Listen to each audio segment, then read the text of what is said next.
Herkese selam arkadaşlar. Bugün Riva tarafında bir yerlere geldim. Nerede olduğumu şu an tam olarak bilmiyorum. Şöyle bir yerdeyim.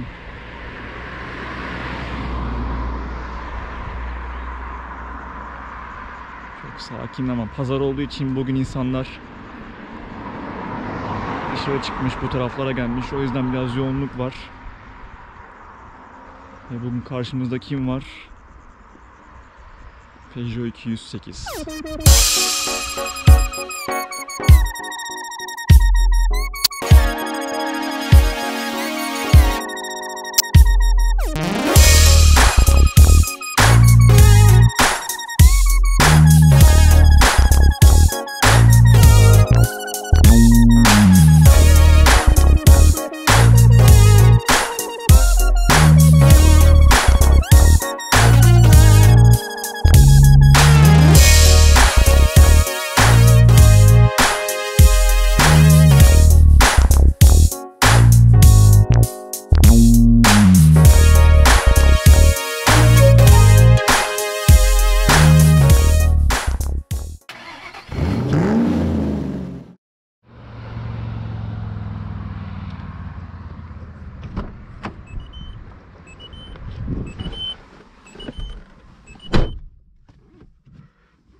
Haydi gidelim arkadaşlar. Peugeot 208 ile bir gezimiz daha başladı. Kemerimizi takalım.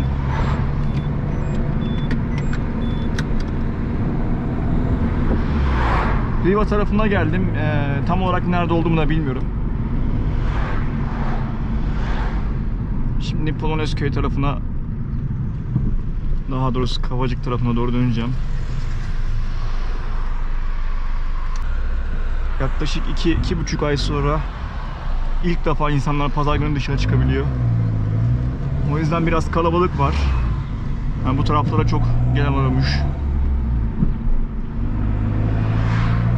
Şöyle camları biraz kapatalım, ses size ulaşmasın.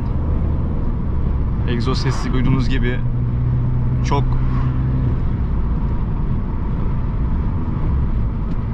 fazla. Yani şehir içinde bu arabayla gezmek biraz rahatsız edici olabiliyor bazen. Şöyle klimayı açalım. Bir yakınımın aracı, kendi aracımdan sonra size gösterdiğim ilk araba. Şöyle haritaya bakmamız gerekiyor buradan. Ali Bahadır tarafına doğru gideceğiz. Yavuz Selim Köprüsü değil. Araç 2013 model. 1.4 dizel araç.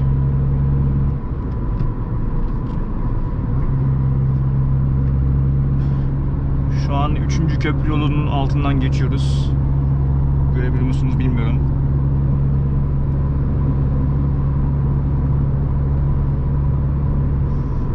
Araç dizel olduğu için yokuşlarda kendi aracıma nazaran zorlanma yaşamıyor çok.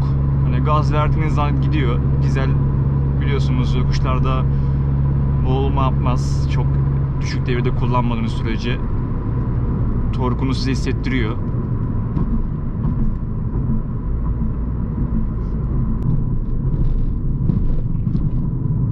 Şimdi kendi aracıma kıyasla bu araca bindiğimde ilk hissettiğim sanki yerde oturuyormuşum gibi.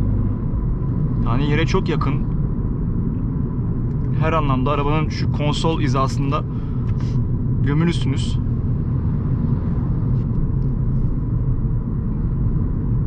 Bu anlamda araç çok sportif görünüyor. Yani bu sportifliğini size yansıtıyor. Zaten dışarıdan da gördünüz. Aracın sportif bir görünümü var.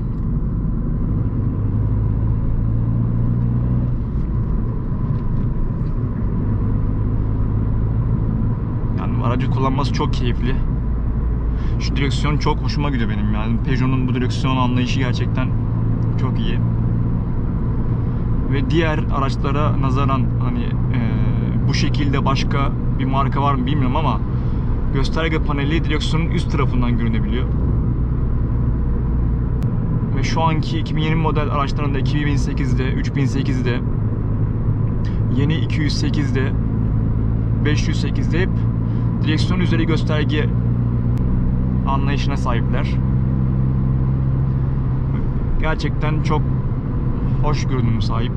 Çok güzel bir görüntüsü var. Şöyle bir kontrol edelim kaydımızı, bakalım.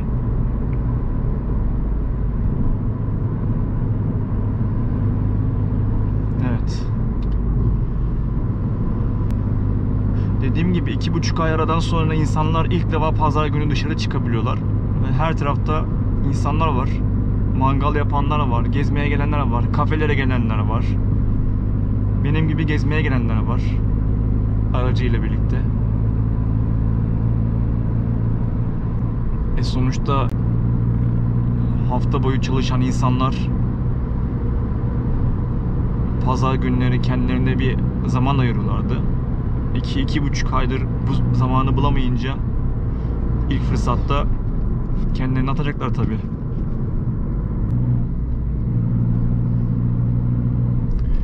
Şu aracı geçelim. Gördüğünüz gibi insanlar bu taraflarda hep bu tarz kafelerin içinde mangal yapmaya gelmişler.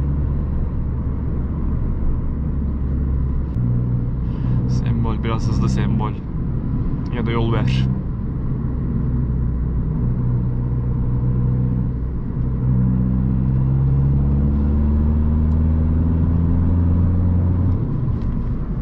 Egzozun sesini duyabiliyor musunuz bilmiyorum ama gerçekten güzel bir ses sahip.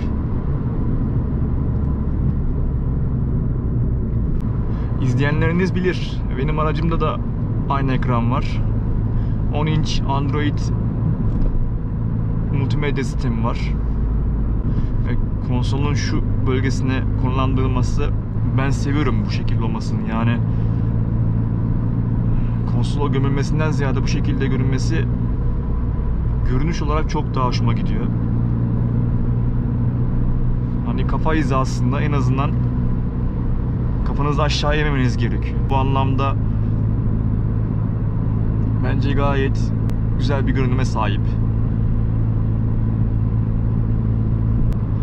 Araç Access donanıma sahip ama birçok eklentiye sahip. Yani Access donanımına sahip olmasına rağmen araçta birçok ekstra donanım var. Hız sabitleme mevcut. Şu anda kolunu bilmem görebiliyor musunuz? Şurada. Hız sabitlemesi mevcut. Daha sonradan eklenebiliyor. Multimedya ekranı keza aynı şekilde. 17 inç jantlar.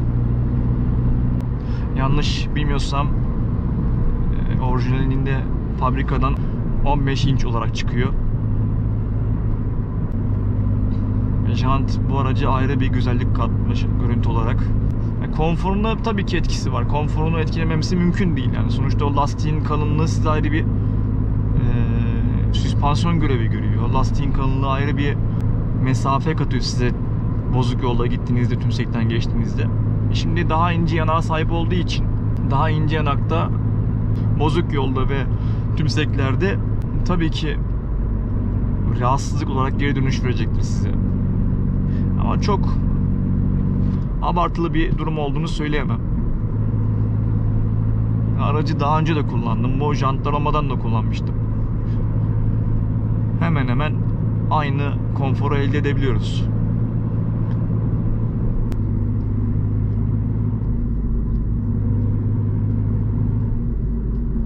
Araçta yazılım mevcut. Fabrikadan 70 beygir olarak çıkıyor. Ancak yazılımla şu an araç 90-100 arası bir güç veriyor size. Tam olarak rakamı teste girdiğinde söyleyebiliriz. Şu anda o testi mevcut olmadığı için 90-100 arası bir güç elde ettiğimizi düşünüyoruz. Trafiğe bakalım, neden şu an durduk.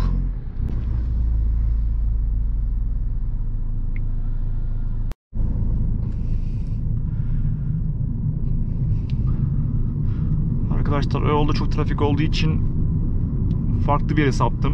Şu an Polonezköy tarafına doğru ilerliyorum. Yani o trafik nereye kadar devam ediyordu bilmiyorum ama tahmini Kavacık'a kadar devam ediyordu. Çok fazla sıkışıklık olduğu için ben de farklı bir yerden geleyim dedim. Buradan dönüyoruz.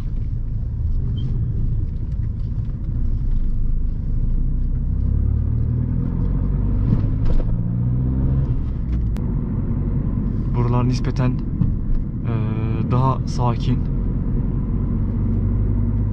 Bu araç her türlü modifikasyona uyuyor arkadaşlar. Yani araca ne yaparsanız yapın kendini gösteriyor. Spoiler olsun, ön lip olsun, arka tampon eki olsun. Araçta kendini çok güzel gösteriyor. Yani bu anlamda da araba çok albenisi olan bir araç. Zaten birçok biliyorsunuz genç arkadaşımızın elinde bu araçtan bulunuyor. Benim kuzenim de, yani aracın sahibi olan kuzenim de yıllardır Peugeot kullanıcısı.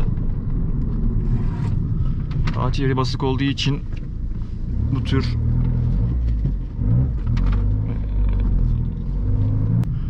yükseklerden çaprazıma geçmek zorundayım. Gördüğünüz gibi insanlar 2 günlük zamanını buralara gelerek, kahvaltıya gelerek, gezmeye gelerek, mangal yapmaya gelerek değerlendirmek istiyorlar. Hani İstanbul'un işte Beykoz taraflarını, bu tarafları daha önceki videomda izleyenleriniz olacaktır, illaki bilir. Beykoz'un ormanlarında gezmiştim. O videodan bildiğiniz gibi bu tür yerleri daha çok seviyorum. Şile tarafı keza öyle. Bu tür yolların Şile'de biliyorsunuz daha güzel olanları var. Şile'den Ağva'ya giderken daha sakin ve daha öyle ağaçların iç içe olduğu yollar var. Virajları bol olan. Sonraki videolarımda oraya gideceğim. Sizlere de oraya göstereceğim. Şöyle klimayı kapatayım. Şöyle serin oldu.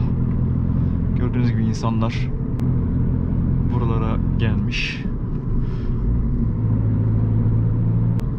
Araç yakıt cimrisi bir depoyla 800 kilometre gidiyor. Şehir içi şehir dışı karışık. Müthiş bir oran. Yani benim benzinli aracım 450 kilometreyi ancak yapıyor. Yani yakıt konusunda da insanları üzmez. Zaten dizel olduğu için yakıt tüketimi benzine nazaran çok daha az olacaktır.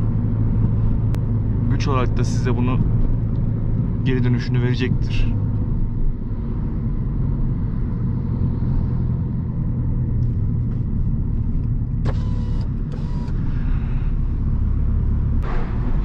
Cihazda bir sıkıntı oldu. Hani hafıza kartı ile ilgili bir uyarı verdi. O yüzden biraz ara vermek zorunda kaldım. Hallettim. Şu an cihazın da şarjı bitmek üzere. O yüzden çok fazla uzun tutmamaya çalışıyorum. Biraz arabanın performansını göstereceğim size ve sonra veda edeceğiz.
Şurada bir 0-100 testi yapalım.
Beyaz atlı prens gidiyor şu anda.